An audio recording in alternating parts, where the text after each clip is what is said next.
All right, Chapter 1, Section 5, solving equations with variables on both sides. So we've done where the variables on one side, and we've used the properties of equality, addition property, multiplicative property, subtraction property, divide property, and moved things from one side of the equation to the other by doing the same thing to both sides, because it's equal, so it has to be done to both sides. Now, to solve an equation with variables on both sides, you have to simplify one or both sides of the equation if it's needed. You have to set any of the variables free so that they're able to move from one side of the equation to the other. Then you use inverse operations to move the variables to one side and then get the variable all by itself by moving all the constants and numbers to the other side. So let's look at an example. Here we have 10 minus 4x equals negative 9x. And what we're going to do with that is try to get all the variables on one side. Now, there's a number and variable on the left and just a number and variable on the right. So I'm going to move the number variable part all over to the right. Grab my red pen here. So we're going to move the 4x by doing the opposite. We're going to add 4x to both sides. Leaves us with 10 equals negative 5x. Now that's a multiply there, so to undo that, we're going to divide. And negative 2 equals x. And it doesn't matter if it's this or if it's this. Equal is equal. As long as it says equal, it can be on either side. Now let's look at example 2. It's a little bit more complicated. The x's are not free to move about from one side of the equation to the other. They're locked inside those parentheses. So we've got to get them out first. And 1/4 and 3 don't really go together well, so we can't really divide any of those away. So let's just go ahead and simplify by distributing. 3 times 3 is 9x. 3 times 4 is negative 12. And then we'll do the 1/4. Remember that this line means divide, and you're dividing by the denominator, especially when there's a 1 on top. So 32 divided by 4, or times 1/4, is going to be 8x. And 1/4 times 56, or 56 divided by 4, is going to be 14, if I remember correctly. Let's see, 56, just in case. Once is 4, 16, yep, 14, very good. Okay. Now, still don't have all the variables on one side, but they are free to move about. So let's move the 8x by subtracting from both sides. So we get x minus 12 equals 14, and then let's add 12. X equals 26. Now we should be plugging that back in to figure out if it works. Make sure you plug it back in the calculator and check your answer. Do the left side, do the right side, make sure they match. All right, go ahead and give a pause to the video. Try number 1 and number 2 and number 3. And then I'll work them out and you can see if you match up and see where you messed up if you didn't get the same answer as me. Okay, let's look at number 1. Negative 2x equals 3x plus 10. I've got x's on both sides. I only want them on one side. I want to get all the x together and then put all the number on the other side. So I'm going to move the 3x and move it away from the 10. So all the x's are on one side and numbers are on the right. Negative 2x and negative 3x makes negative 5x. Those reduce to 0, so that leaves me with 10 over here. Then get rid of the 5 by dividing both sides by negative 5. That reduces to 1, leaves me with x. 5 goes into 10 2 times, and it was negative. Okay. Let's look at number 2. 1/2 times 6h minus 4 equals negative 5h plus 1. I got an h locked inside, so I got to set it free by doing the distribution. So 1/2 times 6h is 3h. 1/2 times negative 4 is negative 2. And we've got negative 5h plus 1 already. All right. Now you can move the 3h over or you can move the 5h over because they both have an h number combo. But I like to keep things positive, so I'm going to move the 5h over. Leaves me with 8h minus 2 equals 1. I'm going to add the 2 to move it to the other side. So add it to both sides. 8h equals 3. And get rid of that 8 by dividing both sides by 8. Leaves me with 3/8. And fractions are good as answers. We love them. Now I'm going to use blue on number 3. We'll see if I can squeeze it in here. Negative 3/4 times 8n plus 12 equals 3 times n minus 3. It's a little jumbled there, but we'll deal with it as we go. All right, negative 3/4 times 8n.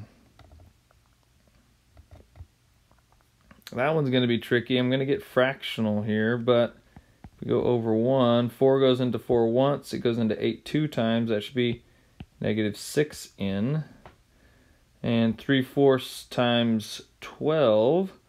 4 goes into 4 once. 4 goes into 12 3 times. 3 times 3 is going to be negative 9. And then we distribute the 3 to the n and 3 to the 3. That'd be 3n minus 9. I am going to move the 3n over first. Negative 9n minus 9 equals negative 9. Then I'm going to add 9 to both sides. 9n equals 0 divided by negative 9. 0 divided by anything is 0. So that should work. What if we plugged it in? Let's see, 12 times negative 3/4, because 8 times 0 is 0. 0 plus 12 is 12. 12 times negative 3/4 is negative 9. 0 minus 3 is negative 3. Negative 3 times 3 is negative 9. Checks out. So we got it. All right. Moving right along. Special solutions of linear equations. Sometimes you don't just get one answer. Sometimes you don't get any answers. Equations do not always have one solution. An equation that is true for all values of the variable is an identity. It has infinitely many solutions. Okay, so we could say infinite solutions is what we can say as a solution. It's also known as an identity. It's an identity because it is itself. It identifies as itself.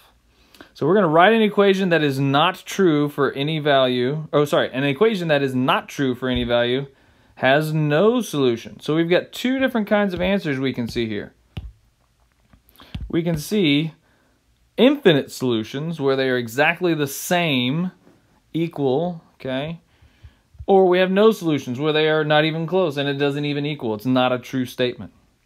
So let's look at A. Instead of distributing, I'm just going to go ahead and get rid of the 3 because 3 does go into 15. So if I divide 3 here, I get 5x plus 2 equals 5x. Well, that's a problem. How can 5 times something be the same as 5 times something plus 2? That doesn't work. So if I do minus 5x on both sides, 2 equals 0. That's not a true statement. It doesn't equal. So that would be no solution. Okay. If you get down to a statement that is not true, like 2 equals 0, because 2 does not equal 0, that's going to be a no solution situation. Okay, there are no solutions to that answer. Now let's check this other one. Okay, I'm going to distribute this time. Negative 2 times 4y is negative 8y. Negative 2 times 1 is negative 2. They're exactly the same. So it should be the identity. Okay, if I add 8y, I get negative 2 equals negative 2. And that is a true statement, but it doesn't tell me what x is. It doesn't tell me what y is when I don't know what the variable is, because all I get is two numbers and they are actually equal to each other. That is an infinite number of solutions. Okay. So you try some. Solve the equation. Try number 4 and 5 and 6 and 7 and see what you get. Okay, let's look at number 4. I'm probably going to do these and erase them. Do them 2 at a time and erase them. Okay, so number 4, 4 times 1 minus p equals negative 4p plus 4. Okay, so let's multiply this in. 4 minus 4p equals negative 4p plus 4. Let's add 4p to both sides. 4 equals 4. Hey, 4 does equal 4. That's true. That's infinite. Number of solutions right there. Okay. And even if you look at 4 minus 4p equals negative 4p plus 4, okay, we can rearrange around an addition. It's called the associative property of addition. I can rearrange the way that those are because I can add in any order. So I can say 4 plus a negative 4p or minus 4p, and 4 minus 4p, those are exactly the same, so that's an infinite situation. Let's do 5 in green. 6m minus m equals 5/6 times 6m minus 10. Well, let's distribute. 5/6 times 6m is going to be minus m equals, the 6 is reduced to 1s and you get 5m, and then the 5/6 times the 10, 5/6 times the 10, let's see, 2 goes into both, 3 times and 5 times, that's 25/3. Well, that's gross. We can deal with it. We don't have that fear of fractions. We're okay. Let's, 6m minus m is 5m equals 5m minus 25/3. If we move the 5m, that becomes 0 equals negative 25/3. That is not true, so no solutions. That's what you get there. Okay, do a little erases here. Let's try 6 and 7 really quickly, hopefully. And then we can maybe squeeze the word problem in at the end there. All right, let's do 6. Oop, I need the pen. 10k plus 7 equals negative 3 minus 10k. All right, so let's get them on the same side. Add the 10k over. I like to keep it positive. 20k plus 7 equals negative 3. Let's subtract 7. 20k equals negative 10. Divided by 20. K equals negative, drop the zeros, 1/2. Let's look at number 7. Okay, if we do half of 10, that's 5. 5 plus 7 is 12. Oh, it's negative. Negative 5 plus 7 is 2. If we do negative half of 10, that's 5. 5 plus a negative 3 is 2, so that works out. That checks. Okay, so 3 times 2a minus 2 equals 2 times 3a minus 3. Well, let's distribute and see what goes on here. 3 times 2a is 6a minus 6. 2 in there is 6a minus 6. Those are exactly equal. That checks out, so that's infinite. Number of solutions. Okay.